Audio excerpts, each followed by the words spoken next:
रुक करते हैं सियासी गलियारों का। जेडीयू के बाद आरजेडी ने भी विधान परिषद चुनाव के लिए अपने 3 प्रत्याशियों के नामों पर मुहर लगा दी है। आरजेडी ने बिस्कोमान के अध्यक्ष सुनील सिंह के साथ ही मुंबई के कारोबारी फारूक शेख और बीएन कॉलेज के प्रोफेसर रामबली चंद्रवंशी को टिकट दिया है। ये सभी उम्मीदवार दोपहर 12 बजे नामांकन करेंगे। न्यूज 18 ने पहले इन तीनों प्रत्याशियों के नाम पर संभावना जताई थी, लेकिन आरजेडी ने सुनील सिंह के अलावे 2 नामों पर सस्पेंस बरकरार रखा था।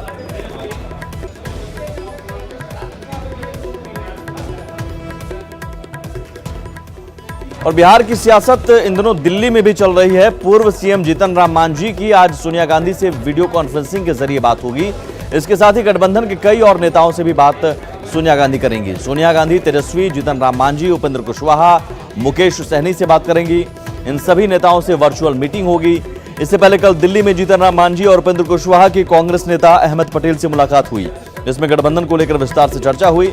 इस दौरान कांग्रेस नेता अखिलेश सिंह भी मौजूद रहे। आपको बता दें कि मांझी ने जैसे ही एनडीए के नाव पर सवार होने के संकेत दिए, मांझी को कांग्रेस के दिल्ली दरबार से बुलावा आ गया। दरअसल जीतन राम मांझी महागठबंधन के भीतर लगातार कोऑर्डिनेशन कमेटी बनाने की बात कहते रहे हैं। मांझी ने 25 जून तक की अंतिम डेडलाइन देते हुए कहा कि अगर 25 तारीख तक समन्वय समिति नहीं बनती है तो अपना अलग रास्ता अख्तियार कर सकते हैं। कांग्रेस अध्यक्ष श्रीमती सोनिया गांधी जी से हमारे गठबंधन में शामिल कुछ दलों के नेता की आज चर्चा होनी है और ये एक सामान्य प्रक्रिया का हिस्सा है। इसमें कोई ऐसा नहीं है कि फ्रंट फुट और बैक फुट। कुछ हमारे साथियों ने सोनिया जी से मिलने की इच्छा प्रकट की थी, तो आज उस पर चर्चा और आपस में विमर्श होगा। और वहीं निर्वाचन आयोग ने 26 जून को सर्वदलीय बैठक बुलाई है, जिसके लिए सभी मान्यता प्राप्त दलों को बुलाया गया है। आयोग चुनाव की तैयारी को लेकर दलों से सुझाव मांगेगा। बैठक में डिजिटल तैयारियों पर भी चर्चा होगी। साथ ही चुनाव में हो रहे नए बदलाव की जानकारी भी पार्टियों को दी जाएगी।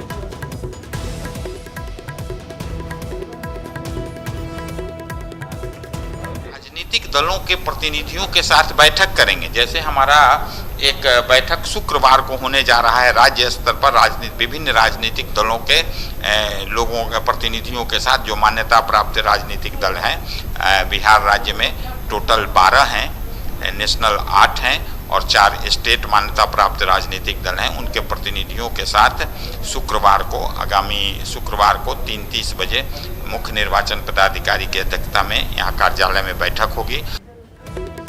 पटना के पालीगंज में एक साथ 15 कोरोना पॉजिटिव मरीज मिलने के बाद दहशत है। डीहपाली गांव में सन्नाटा पसरा है। शादी के 2 दिन बाद ही दूल्हे की मौत के बाद प्रशासन ने पूरा इलाका सील कर दिया है। पटना के पालीगंज में कोरोना बम फटा है। पालीगंज में एक साथ 15 कोरोना पॉजिटिव मरीज के मिलने के साथ ही पूरे इलाके में हड़कंप मच गया है।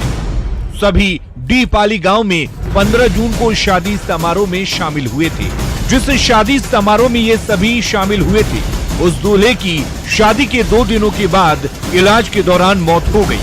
दूल्हे की मौत के बाद प्रशासन अलर्ट मोड में आई और 125 लोगों का सैंपल जांच के लिए भेजा।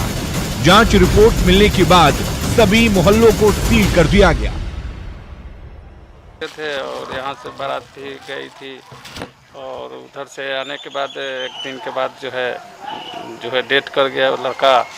और उसके बाद एक जो है विश्वास नहीं हुआ था इन लोगों को कि कोरोना है।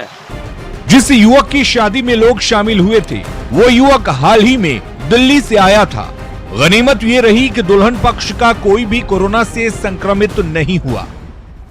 ये भी 19 तारीख को सैंपल टेस्ट यहाँ से लिया गया था, जिसमें डीहपाली और हमारे बाजार से, तो उसमें भी 15 लोगों को पॉजिटिव आया है।